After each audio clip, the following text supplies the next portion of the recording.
We have coming to us now, Mr. Elliot Brown from Two-Way Consulting, rising up the ranks in the corporate world and dealing with backlash. Mr. Elliot Brown. Good afternoon, everybody. My name is Elliot Brown. I'm strange topic I've been given by Dawn, but I'm very, very lucky to be invited to this because so far I'm getting a bit excited. What's the magic that aligns my future? Thank you so much, Alex.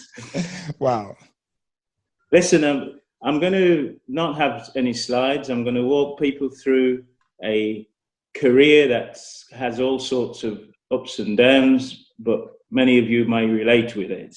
And the subject matter is quite complex, but I've split it up into about 4 different areas. A bit about my background, overcoming one of the most difficult challenges in my career, and tips on diversity within organisations, and ideas, personal thoughts about economic growth. You've already touched on some of it already, Dawn, about mentoring and supporting others, but I'll touch on those subject areas over my 30 minutes.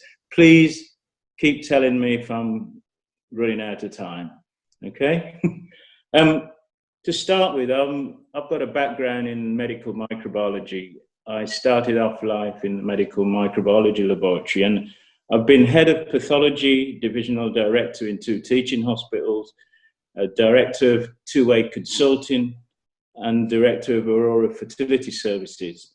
And there's a whole load of other things which I won't bore you with at the moment, but the most important thing is to say, you know, I'm the child of a Windrush family, came here in the 60s, born in St. Vincent, mother is Vincentian, father Barbadian, and I'm married to a very, very beautiful, lovely Jamaican woman who's been with me since we were teenagers. So I'm a bit abnormal in some respects, but don't let that abnormality worry you, because it's helped me to solidify some of the things I've done throughout my life. I suppose I grew up in the inner city of Birmingham, and I was always academically challenged. So I ended up going down the science route, and that's why I ended up in medical microbiology. But I always wrestled, I suppose, with my ambition to be a musician, as well as dealing with my academic interests. And I played quite a lot of music for the New Testament Church of God. I was a guitarist in that church, enjoyed it tremendously, various, what we call them now, conventions. And I wanted to be a professional musician, forget about the academics, so that's what I wanted to be. And I've had the fortunate opportunities to play at places like Ronnie Scott's, the Embassy. I've done all sorts of, toured with and done stuff with Shack Attack, and I've done a lot of things. And that was all between me trying to finish off a master's degree in microbiology. But to move that forward, I had to make some difficult choices, because music, when you've got a young family, is not necessarily a stable world to be in. And when I remember my mother saying to me, you better get a proper job and stop messing around with all this music. Finish off your career and sort out getting a stable job. And my options, therefore, had to be, what do you say, pared down. So I had to put the music to one side and concentrate on my career, because I had a young wife and 2 young children, and coming back at 3 and 4 in the morning from gigs was not sensible. So I made a very tough decision to put what my dreams were to one side. So after I attained my master's degree, I definitely put the music to one side. I concentrated on, okay, I want to get up the career ladder within the scientific pathology microbiology world. And I remember going to the first 3 interviews I went to, and each time they rang me back, you've come second. And after the 3rd one, I was distraught, and I keep thinking, my God, shall I just go back and play my music and forget about all of this? But when you've got your mother nagging in your ears and your wife saying, don't give up, you hang in there. And I actually sent another, request down to, this time it was Winchester. I applied for a job down there. Now, Birmingham inner city boy, what do I know about Winchester in the outskirts of Hampshire? Nothing. But anyway, I went to that interview, came back, and would you believe I got a phone call that evening? It was a 6-hour journey turnaround in those days. And I got a phone call to say, we want you to come and work for us, Elliot, as a senior in medical microbiology. And that's where my career probably started.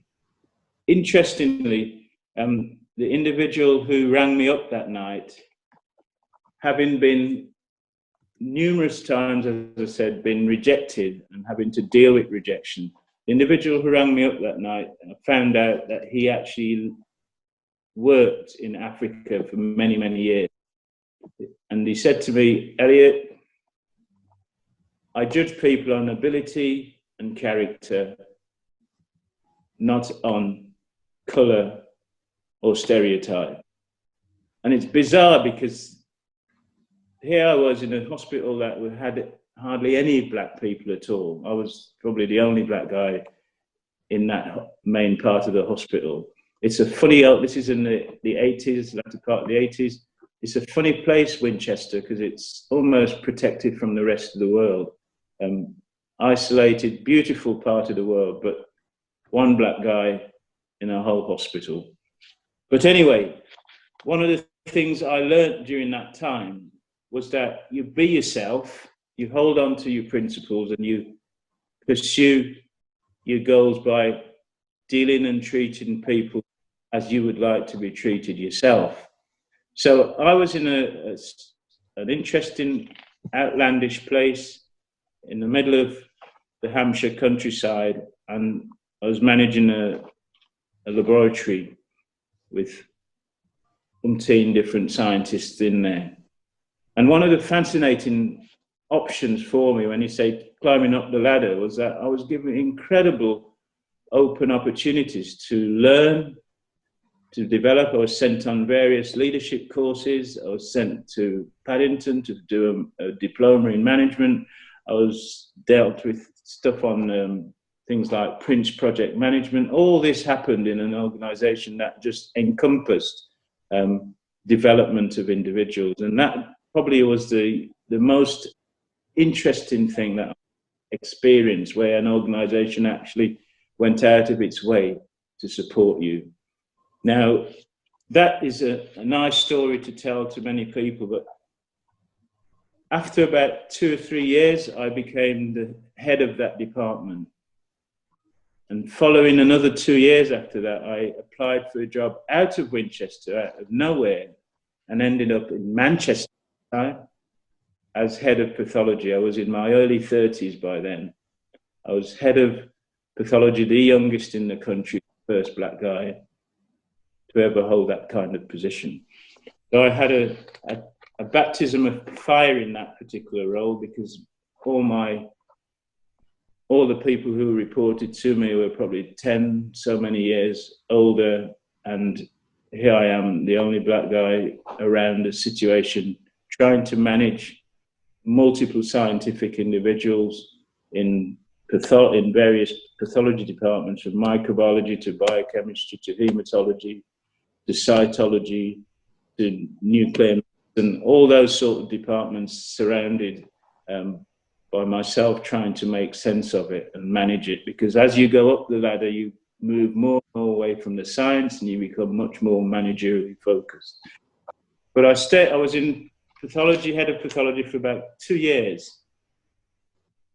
And then I was headhunted out of there by the chief executive of the organisation to go into a totally different role. This was to become the project manager for implementing organisational change, restructuring, and IT systems. Now, I have no idea why he approached me to do this, but what happened was I was now in a position where I'd moved out of the science world and I was in mainstream management.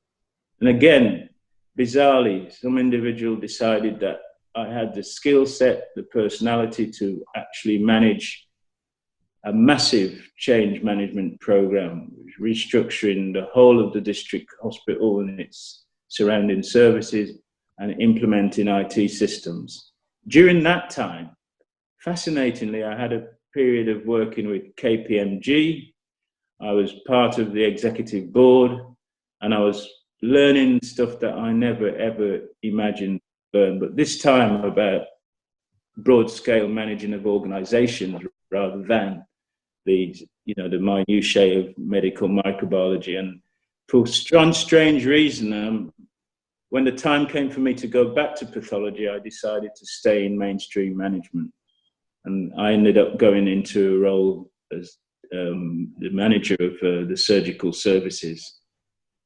So I've had an incredibly fortunate opportunities, because the role of looking at organizational change in an acute hospital puts you up against your surgeons, your professors, your lecturers, all the power bases that you don't really appreciate, who have incredible influence when it comes to decision making within an organization. And I was finally starting to understand how these systems work, what are the interconnections, and what are the places of influence, and how do you make decisions that are grounded in reality than just the nuances of someone in power.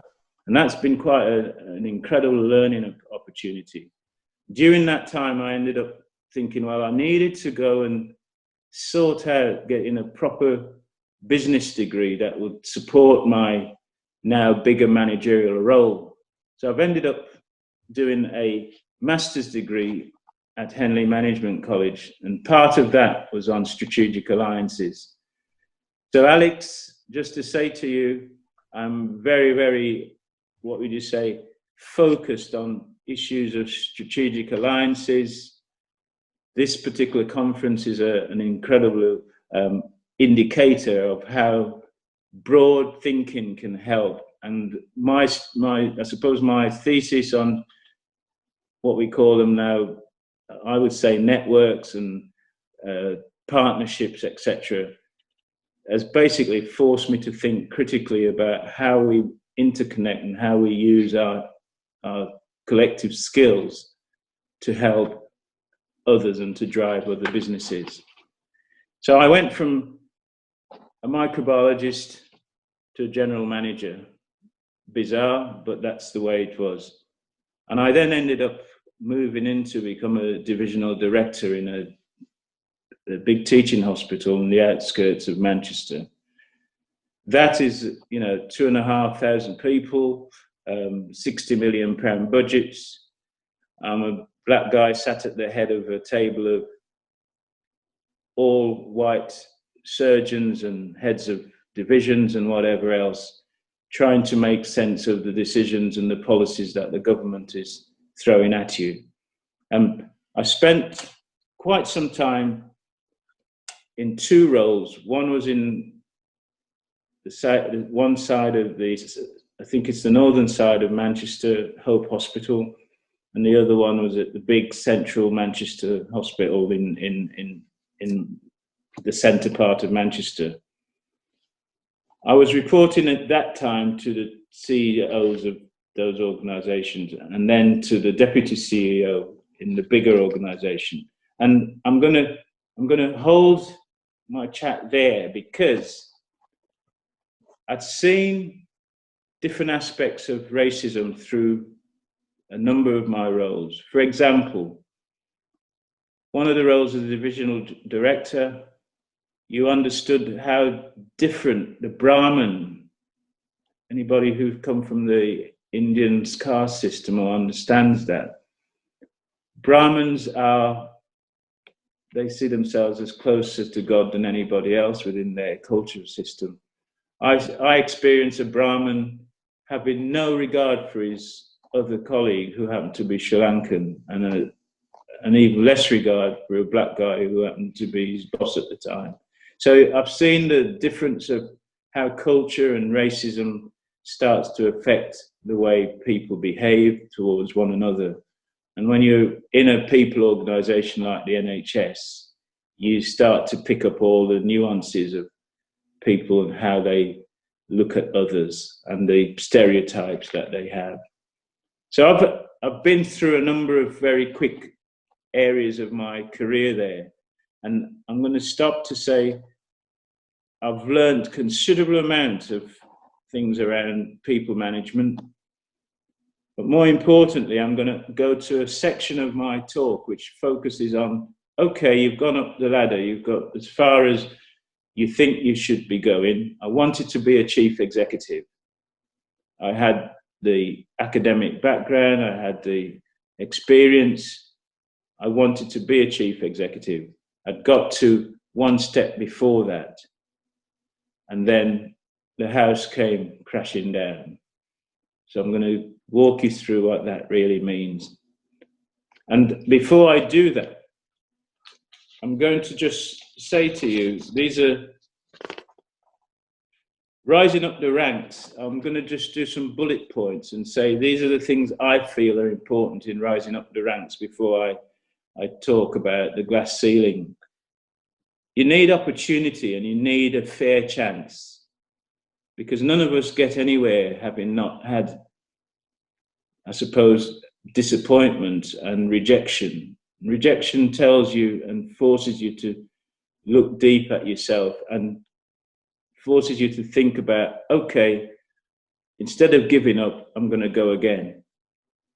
You got to make the best of those opportunities when they are given, because often you get one chance. You got to have the personal drive and ambition. You got to have pretty highly developed communication skills. You got to have the level of emotional intelligence to think first before you open your mouth. You got to have bravery, inner confidence. You got to actually take risks.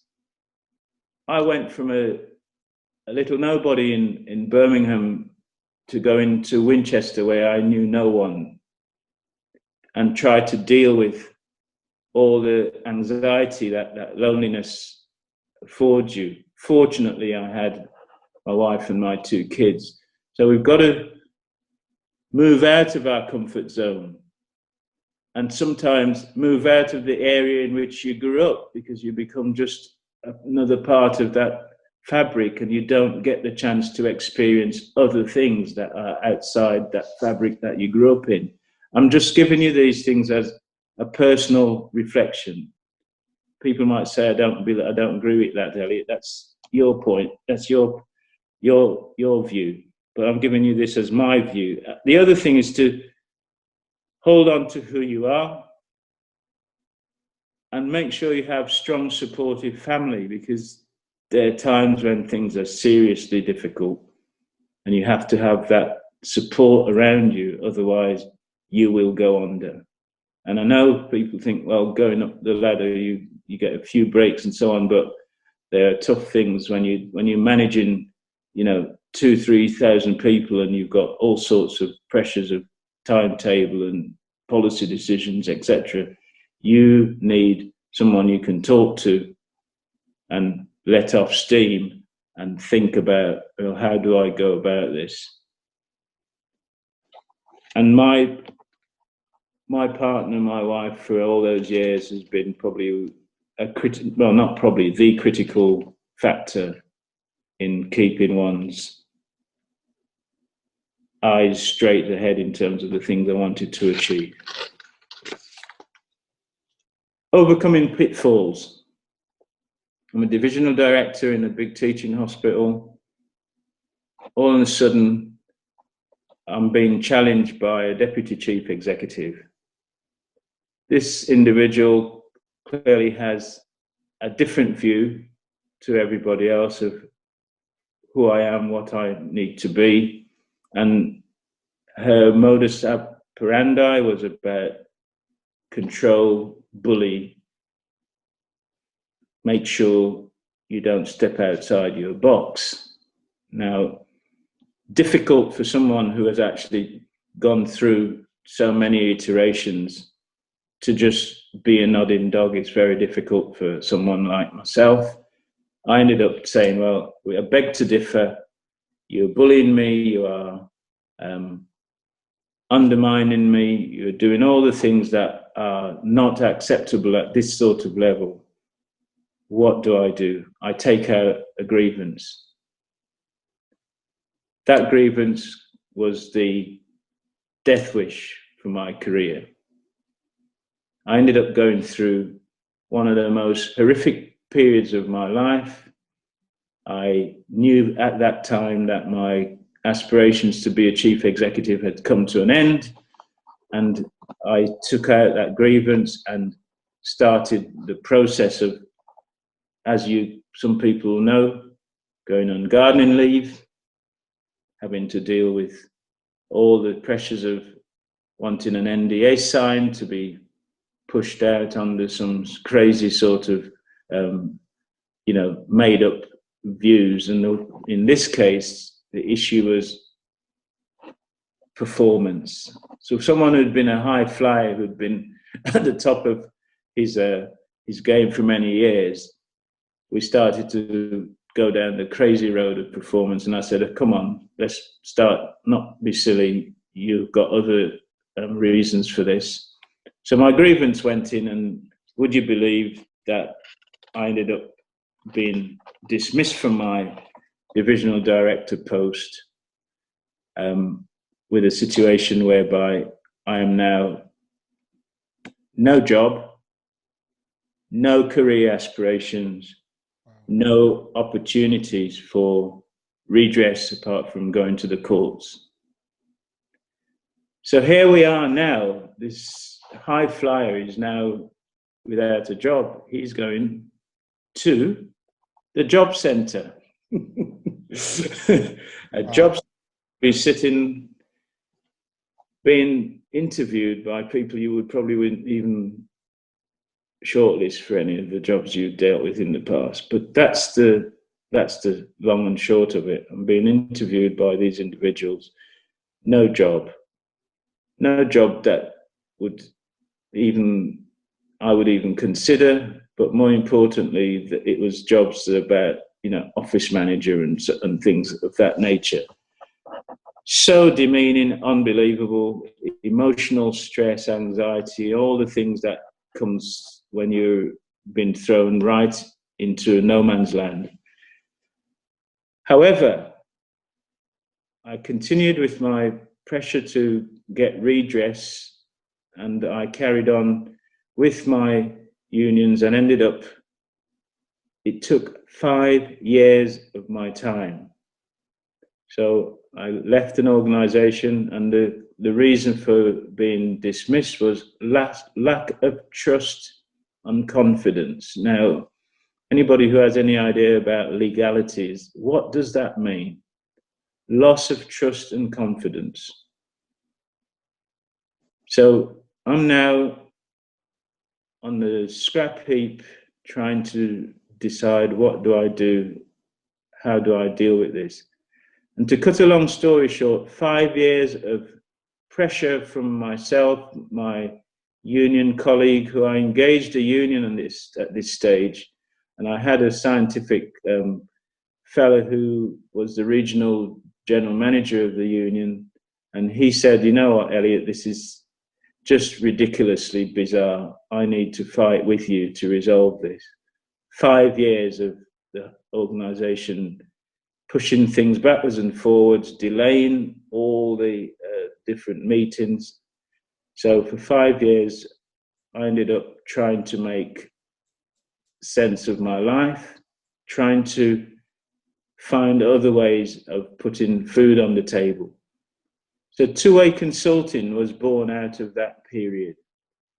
And that's another lesson, is that sometimes we don't realize we have other skills and other abilities that we need to bring to bear when you're in a corner. So two-way consulting was born from me trying to make sure that I didn't go crazy, and I actually used my master's degree and there's years of experience to basically support a number of surgeons who were setting up their private practices. So I did their startup business case, did all the partnership contracts, sorted out secretarial and administrative support for them, wrote their marketing strategy, all the business startup stuff that you need to do. And that was a basis for me slowly, gaining my confidence back, gaining some of my credibility back, whilst my case was being pursued by my unions and the legal team. So at the end of 5 years, one ended up with an outcome. My organisation was identified as being institutionally racist. My case was one on bullying and harassment, and I'd actually, I suppose, got some sort of recourse for what had happened, but it will never replace the difficulties that one had to face during that 5-year period. And I'm going to probably stop there because some of this sometimes gets a bit emotional. I'm sharing some of it with you to say you can go up the ladder, but you can also come down it pretty sharpish. And unfortunately for some black guys, it's very, very difficult when you have racists who are running organizations who, despite of your qualifications, I'm one of the very few people with 2 master's degrees. Despite all of that, it's a power struggle when it comes to, you shouldn't be here, you're not the right colour for this board.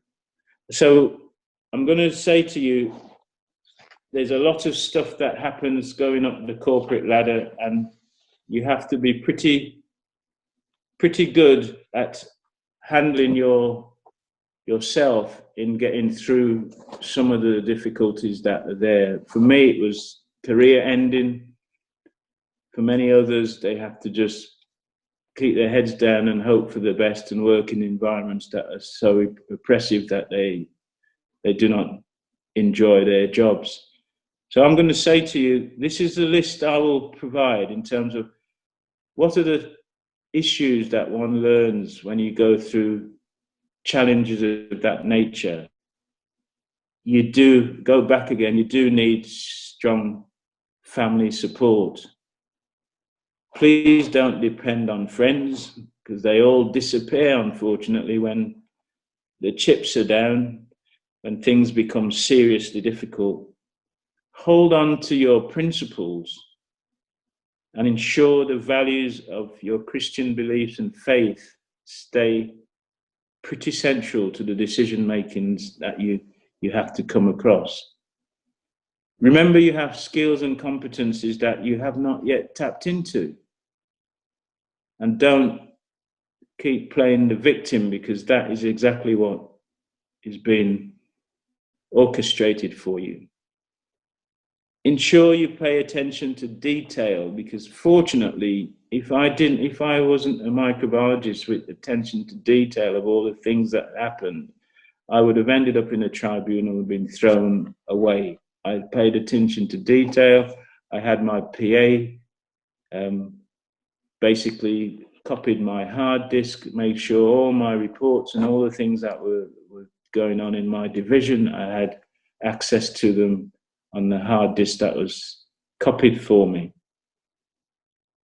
Be forensic about that analysis and revisit the things you enjoy to keep your mental health intact. I went back to playing guitar.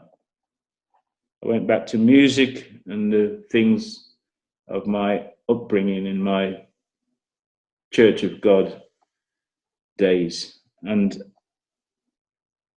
I remember one individual saying, what doesn't kill you makes you stronger. And that's exactly what I believe has become of myself. I'm stronger in a lot of things. I'm not the chief exec I wanted to be, but guess what? I'm doing things that I seriously enjoy at the other side of my career. So what are those lessons of up and down the career ladder?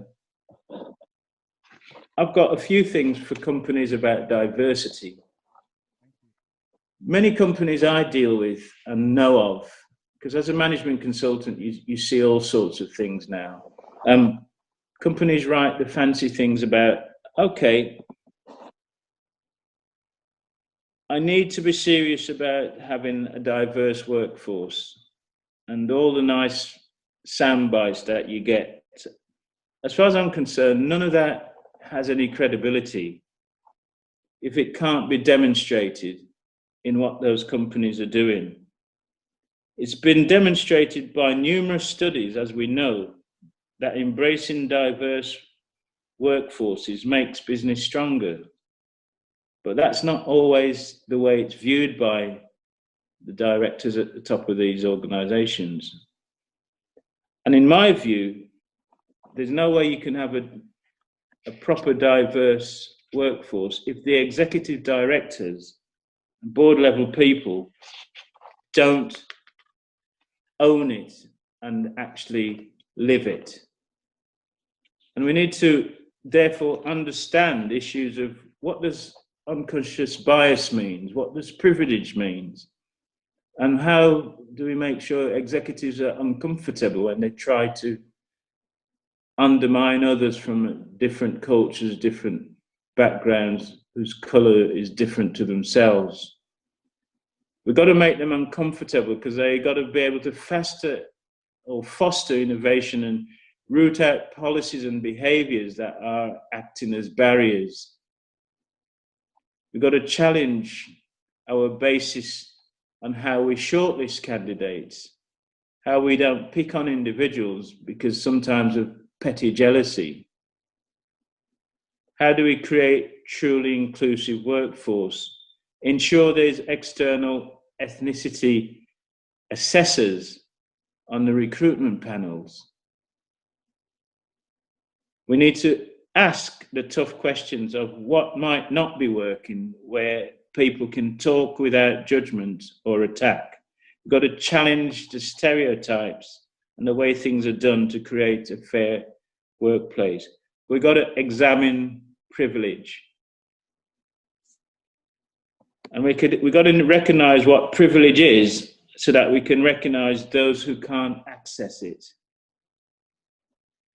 And we then have to understand every person deserves respect and the chance to be themselves. And how do we think about how we hear and listen to views and opinions from employees? For me, discriminatory behaviour should result in consequences. The people who actually forced me out of my job are still in theirs. No consequence, despite the organisation being told it's institutionally racist.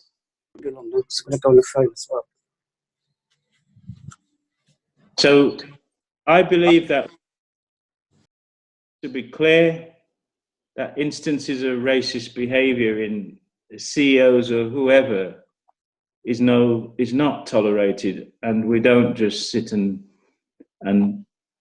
moan in silence. Sometimes somebody has to say, guess what, I'm not having that. I'm prepared to challenge, irrespective of the outcome. My outcome was no job. But anyway, what I want to just finish off with is say, what are the opportunities for the Black economics movement? I believe networks like what Dawn has created is vital for actually getting other people to help and share and support others. I've set up an organisation called Victito, which is, I give my time freely to actually support others who are going through difficulties within their organisations. And that Victito organisation is now been going for some time. We've dealt with people from whether it be surgeons right through to junior nurses, right through to clerks who have been bullied or discriminated against. And often the unions have been ineffective. So Black economics need networks. They need the right communication infrastructure to signpost individuals who need help. We also need to make sure there's some means of how we can find funding to help Black businesses and help Black entrepreneurs to rise up the ladder. And accountancy advice, startup information, how do you really go about setting up a business? What are the issues and the structures and the things, the legal entities? What do they mean? What does it actually entail to launch a business? And what are the funding opportunities? Often there's loads of funding opportunities. People don't even know how to progress a tender and what is needed to win a tender. So there are lots of things that professional people sat around this table can do to help our businesses. And, you know, as I said, I've already set up Victito. I'm working with another 2 colleagues. We're basically using all our time to put in place a care home services for the elderly Afro Caribbeans within Manchester. And that's all our time, numerous meetings has been done for nothing. We're putting that time in because we believe it will help our community. Thank you. So that's, what am I doing now? I'm semi-retired. I'm the founder of Victito. I'm also the founder of, I would call it Smooth Edge Music, the founder of ERBF Music, and I have 2 singles being released in a week's time. So, bizarrely, what has happened through a crazy career has brought me back to one of the loves I've had, which is music, and regrounded me in things that are important in terms of contributing back to our communities. Thank you. Stop there, and thank you so much for your time, for listening. Sorry, no presentation, slides, etc. Just an honest put forward of things that have happened through a strange career. Thank you very much, Elliot Brown. Thank you so much for your sharing your experience there, rising up the ranks in the corporate world and the challenges that you face. But in the end, you said that you tapped into skills and talents that you had, and the genius was born again, revisited.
This work is by Kevin Tomlin, who is a music historian, artist, and art teacher. Joyce Gannon, and I'm the creator of Insama Chili Oil and Sauces. Insama brand was inspired by a lovely old lady called Mama Nsama. Mama Nsama made her chili oil a real labor of love. She loves making it, and she loves sharing it with everyone around her. You know, everyone in the neighborhood will have maybe a liter or two of Mama Nsama's chili oil. But sadly, when Mama Nsama passed away, I didn't just want that to be the end of her story, of her legacy. So I wanted to carry on the legacy of the oil and the way she made it and the way she made it a labor of love. And so I started searching for the authentic recipe, because she never passed it on before she left. But then something magical happened in 2009, and found the recipe in the magical way, and then I carried on the legacy. I started making the chili oils, and I started sharing it with friends and families. So Insama didn't really start as a business. It just started as, you know, again, like I said, the labor of love, and I wanted to spread the warmth, and by, you know, with everyone who also loved how good food brought families together. But in 2017, the demand for the oil had been so high from friends and family that it just evolved into a business. And from there on, we've created sources from the oil without using additives or added sugar. We've kept them simple, we kept it clean as the original home recipe. And that is how Insama started, and that's our story. So if you want to know more about our stories or to see the full range of our products, please visit our website, where you will see the inspirational story and also all the range of our products.